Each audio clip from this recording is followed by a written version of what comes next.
I'm Joe Lample.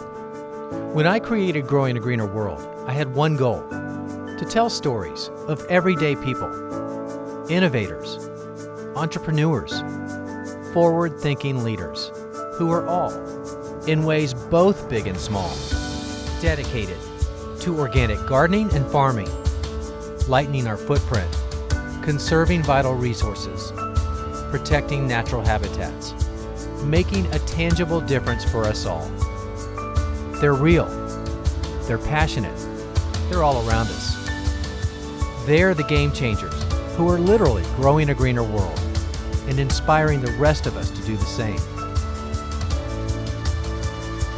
Growing a greener world, it's more than a movement, it's our mission.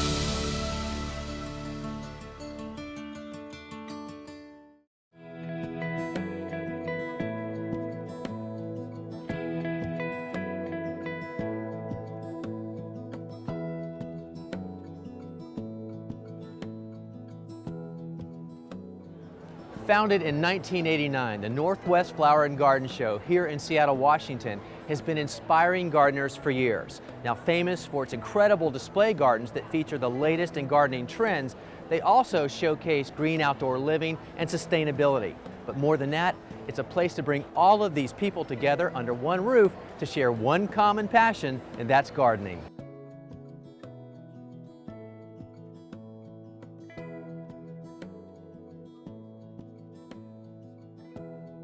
For many, the display gardens are the heart of any garden show, and it's no exception here. Now these designers will spend months and even up to a year creating the landscapes they're going to build. That's right, and when we get to the show, we're going to see results on the floor that'll appear as if by magic. And today we're going to take you behind the scenes to show you how it's done, and trust me on this, it takes a lot of work to make this magic happen.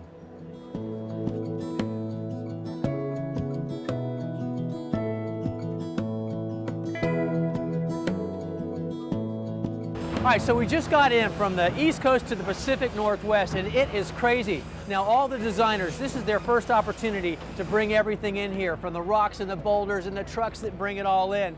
They've only been here a few hours, but it's amazing the transformation that's already taken place. They've got less than 3 days to do it all, and these designers are out for the top prize. I mean, these are some of the best people in the business, and it is all business right now, buddy.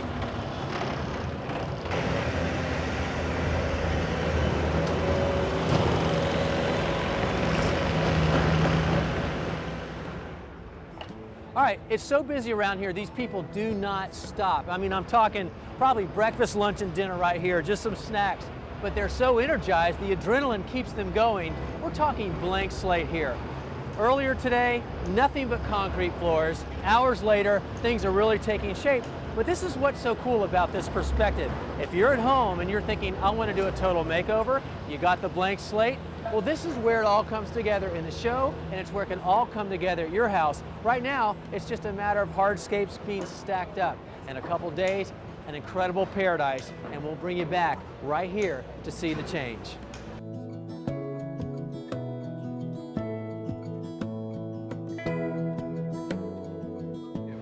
One of the hallmarks of any top flower and garden show is the quality of the designers, and that's certainly no exception here at the Northwest Flower and Garden Show. And we have Courtney Getz. Now, Courtney, I'm just kind of wondering about that with you. You look a little young. What kind of experience are we talking here? I'm an amateur by anybody's standards. I'm 17 years old.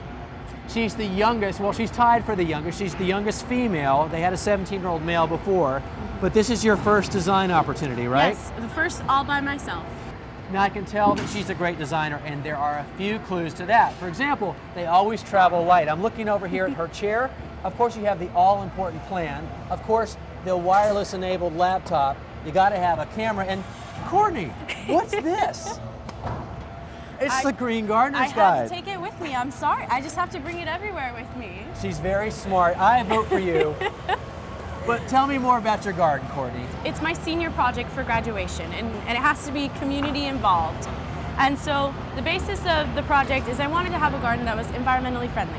I wanted it to be really educational for people. And so I wanted people to come to this garden and see, oh, this is something I can do in my garden. This is, you know, I want them to be able to take away ideas. So tell me about some of the elements that you have in your garden. Well, I have a lot of reusing stuff, a lot of like architectural salvage stuff. For example, we have gabions that have black nursery pots, which are not recyclable, by the way, very hard to recycle. And we have plastic bottles and old bricks and just really old stuff.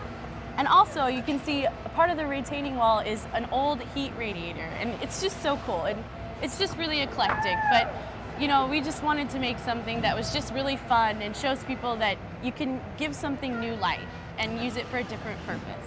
It's taking something that had a previous character and recharacterizing it, giving it new use, new life.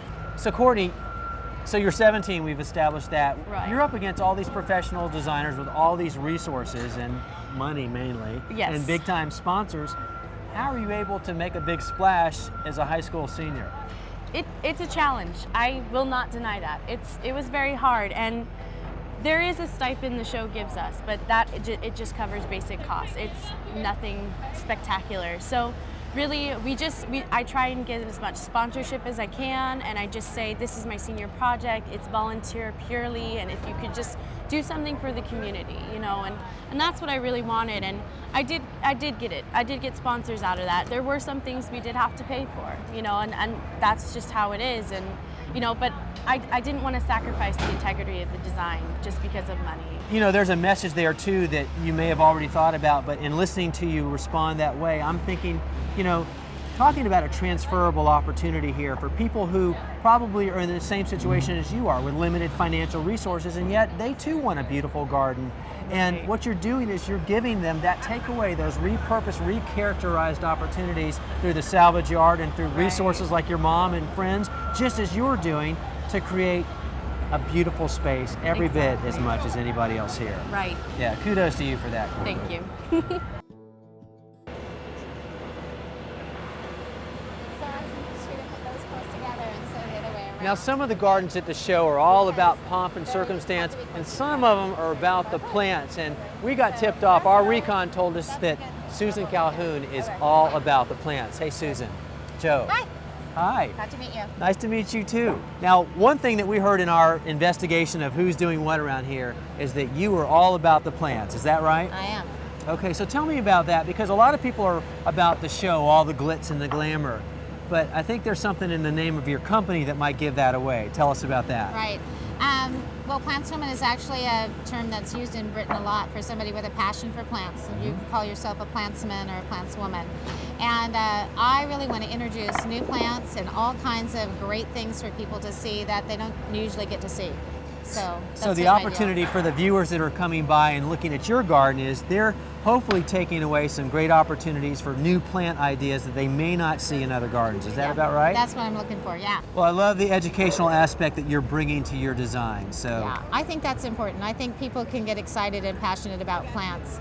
I think a lot of the hardscape is good, but you can see that in magazines a lot, and to see a new plant and say, oh, where can I get that? I think that's great. yeah, I agree with that. And that's one of the things that a lot of people come to see. Of course, they come for the inspiration and those big aha designs, and they're certainly going to have a lot of that. But it's the things like Susan's bringing to the viewer and to the visitor that really has an impact on what they can take home and actually apply to their gardens.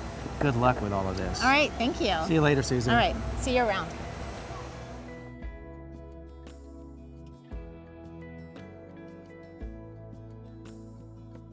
All right, so you want to just get all the wide shots that you can, because we're going to want to come and see the same perspective in 3 days to really show the contrast. You know, what's really cool about this, I was just talking to my buddy David, our camera shooter here, and he was saying he had no idea it was going to be this elaborate. All the money, all the time, all the energy, all the people going into making this happen. What's great about this perspective is we're here right now to see this, but in 3 days you're not going to recognize this. These are all going to be individual rooms, and you won't even remember that this is where we were standing.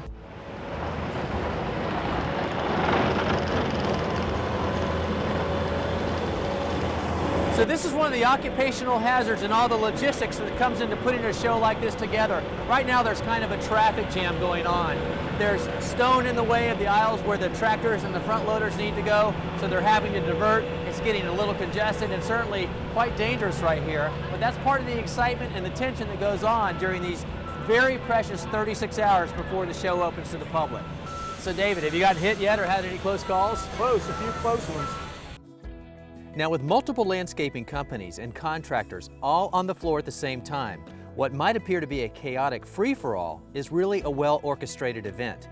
Terry O'Loughlin is one of the show owners responsible for all the details and the big picture too. We're here because of the passion that stands behind the show. The passion is the cornerstone that this show is built upon. For 22, 23 years now, this show is about passion. There's so much to this that there is no stopping. There's only how do we make it better? How do we go forward? Here you have businesses coming together who, come Wednesday, are going to be on their own again, doing their one thing. But here they come together and say, how can we present and give a little bit of entertainment, a little bit of education to the masses? For just a few days, Seattle and the Northwest gets a little piece of magic. It's going to be snowing outside in a couple days, and I'll tell you what, it doesn't matter, because inside it's magic. In less than a day, Courtney and her team of friends and volunteers have managed to get most of the plants installed, and now it's a matter of putting on the finishing touches. And when you're out to impress, it's this all-important step that can make all the difference.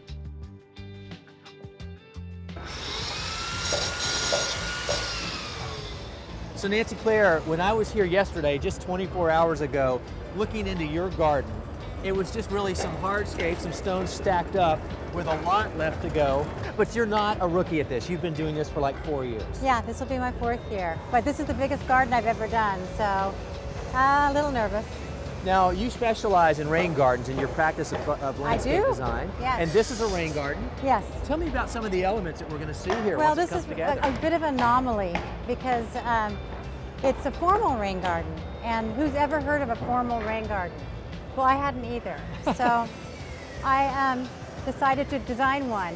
And so the shapes that you see a lot of circles and lines, and even the plantings are going to be a little bit more in the formal. When you see grasses kind of in a hedge kind of configuration.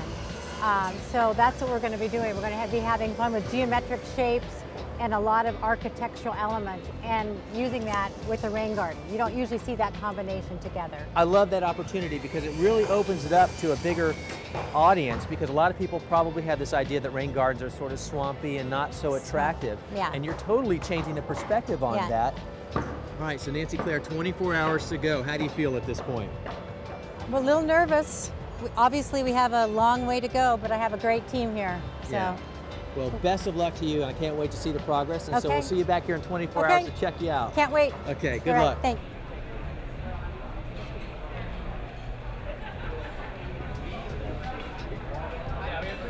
All right, so this is it. This is the gala. Now, this is the night before opening day when the public's allowed to come in, but only moments ago, the designers found out whether all their hard work had paid off. And of course, you know us, we've been tracking Courtney, so we thought we'd check in on her. And you literally just found out a few minutes ago that you won an award or two, right? Mm-hmm. Tell us what you won.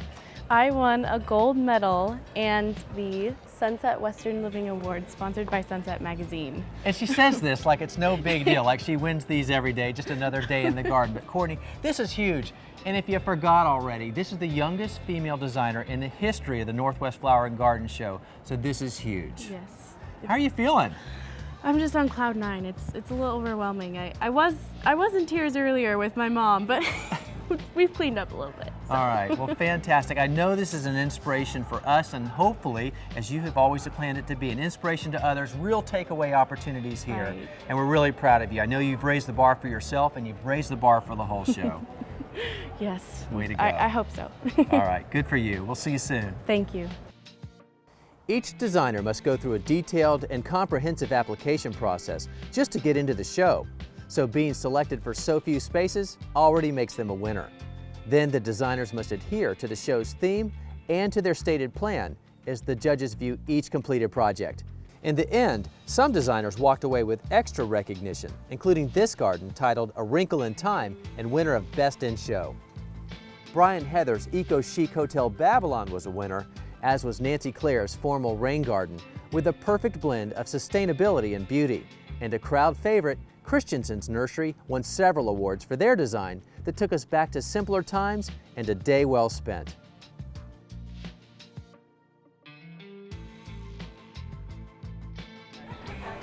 All right, so it's opening day. People start counting the days. When the show ends the year before, 365 days later, it starts up again. They get here way before 9 o'clock, but they don't let them in until 9. It's a little cloudy and a lot cold outside, but right now it's sunny and beautiful inside, and everyone is ready to see those gardens.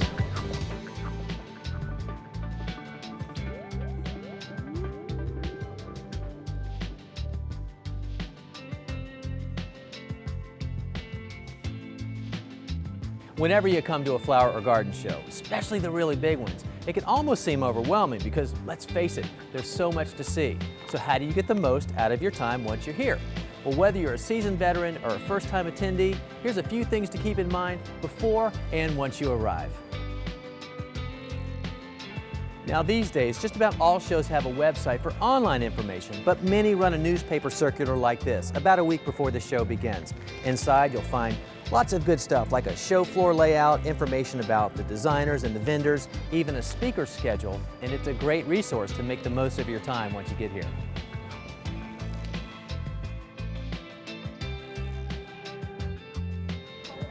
Now, once you get into the show, there are a few things you don't want to leave home without. First of all, you need that camera, and for most of us, that's in our phone. You also should have a pad with paper to write down those important notes, and don't forget your wallet because there are so many things here to buy. There's great tools and garden gadgets and plant varieties you might see for the very first time at these shows. Some even have a plant check-in area where you can store your stash until you're ready to leave. And then there are the educational opportunities. You know all those great display gardens out there? Well, the designers are there too, and it's your chance to meet with them one-on-one and get all your questions answered. And let's not forget the speakers. Now, some of the top-selling authors, media personalities, expert horticulturalists and gardeners, they're all here at the same time under one roof.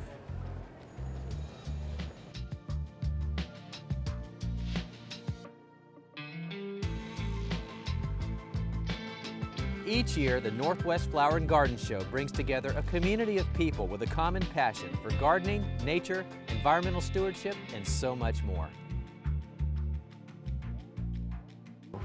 Garden shows across America have so much to offer. It might be a takeaway like a new plant variety or a garden technique. True, or you'll get to hear an informative lecture by an expert.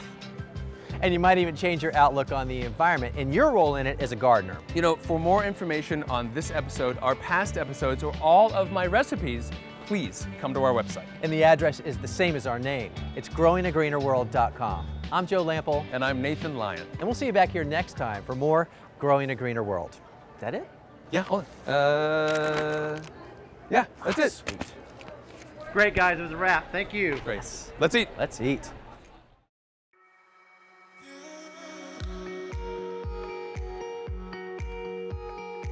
A year creating the landscapes that they're going to build.